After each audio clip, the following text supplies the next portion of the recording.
তুমি বঙ্কিম এঁকেছ যে কত লেখকের মতো এক উজ্জ্বল সাম্য ছিল ভাবনাতে মায়েদের সাথে এই বঞ্চনা কাম্য সমাজের কথা সাথে স্বাধীনতা তাতে আনন্দ মঠ দেবী চৌধুরানী কপাল কুণ্ডলা ভরে আছে স্মৃতিপট ডেপুটি ম্যাজিস্ট্রেট মাথা নয় হেড যোগ্য প্রশাসক রূপকেতে কাবু এ যুগের বাবু সে হলো অহম্মক কমলাকান্ত সেও ছদ্ম নামেতেও বিড়াল হলো খুঁটি দেখালেও তাকে অবজ্ঞার ফাঁকে সমাজের ভুল ত্রুটি চিরশাশ্বত বাণী হৃদয়ে জাগানো ধ্বনি বন্দে মাতরম সে যখন বলি তার পথে চলি বেড়ে যায় সম্ভ্রম তুমি বঙ্কিম সে যুগের থিম নিয়ে লিখেছিলে বই আমরা তা পড়ে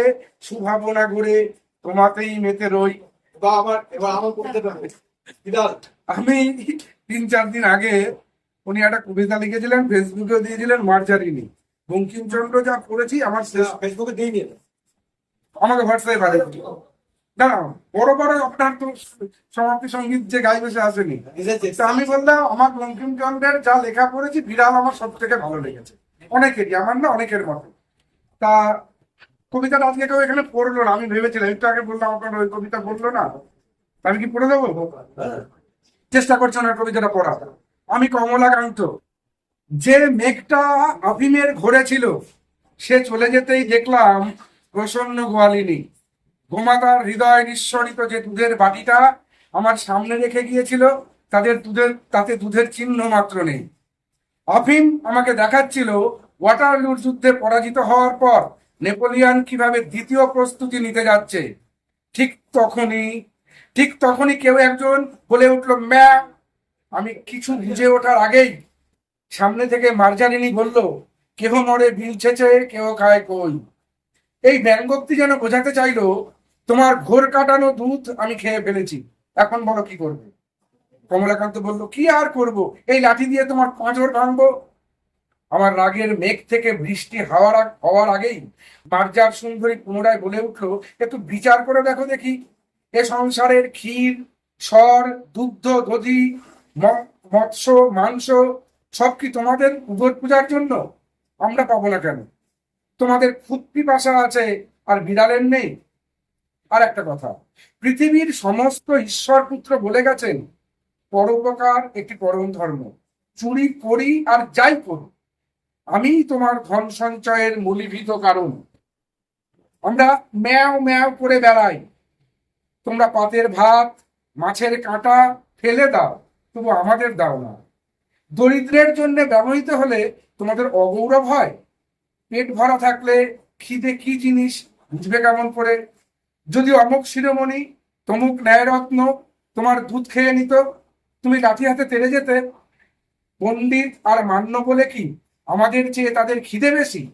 মানব জাতির চিরকালীন রোগ তেলা মাথায় তেল দেওয়া। তোমরা ঘিরঘিটি সম বিচিত্র বর্ণের মেঘটি, যে খেতে বললে বিরক্ত হয় তার গায়ে হুমড়ি খেয়ে ধরো, কিন্তু অভুক্তকে চোখে দেখতে পাও না। যদি কেউ গৃহমার্জার হয়, অথবা বৃদ্ধ পুরুষের ভার্যার নিকটজন হয়, অথবা মূর্খ ধনীর শতরঞ্জ খেলোয়াড়ের নিকটজন হয়, তবেই তাদের পুষ্টি, তবেই তাদের রূপের ছটা, যা দেখে অনেক বিড়াল কবি হতে চায়। তোমরা রাজার পিছনে ঘোরো, প্রয়োজনে পাদুকা চাটো, চটি চাটো। ছোট লোকের থুড়ি ক্ষুধার্তের দুঃখে কাতর হবে কে? আর আমাদের দশা দেখো, উদর কৃষ, অস্থি পরিদৃশ্যমান, লাঙুল বিনত, দাঁত বেরিয়ে গেছে, জিভ ঝুলে পড়েছে, ম্যাও ম্যাও চিৎকারে তোমাদের অস্থির করে তুলেছি। আমাদের কালো চামড়া দেখে ঘৃণা করো না। মূর্খ মনুষ্যগণ, একবার সরস্বতীর মন্দিরে প্রবেশ করো, ভাবো দরিদ্রের আহার সংগ্রহের ভুল পদ্ধতির দণ্ড আছে, অথচ ধনীর কার্পণ্যের দণ্ড নেই কেন? তুমি কমলাকান্ত, তুমি দূরদর্শী, কেননা তুমি আফিম খাও। তুমি কি বুঝতে পারো না যে ধনীর দোষেই দরিদ্র চোর হয়? কমলাকান্ত বলে উঠলেন, থামো মার্জার পণ্ডিত, থামো। তোমার কথাগুলো ভীষণ সোশ্যালিস্টিক, যা সমাজ বিশৃঙ্খলার মূল। চুরির কারণে যদি কেহ ভোগ করতে না পারে, তাহলে সে ধন সঞ্চয়ের যত্ন নেবে না, তাতে সমাজের ধনবৃদ্ধি হবে না। মার্জেরিনী বলল, তাতে আমার কি? আমি যদি খেতে না পাই, সমাজের উন্নতি কি নিয়ে করব?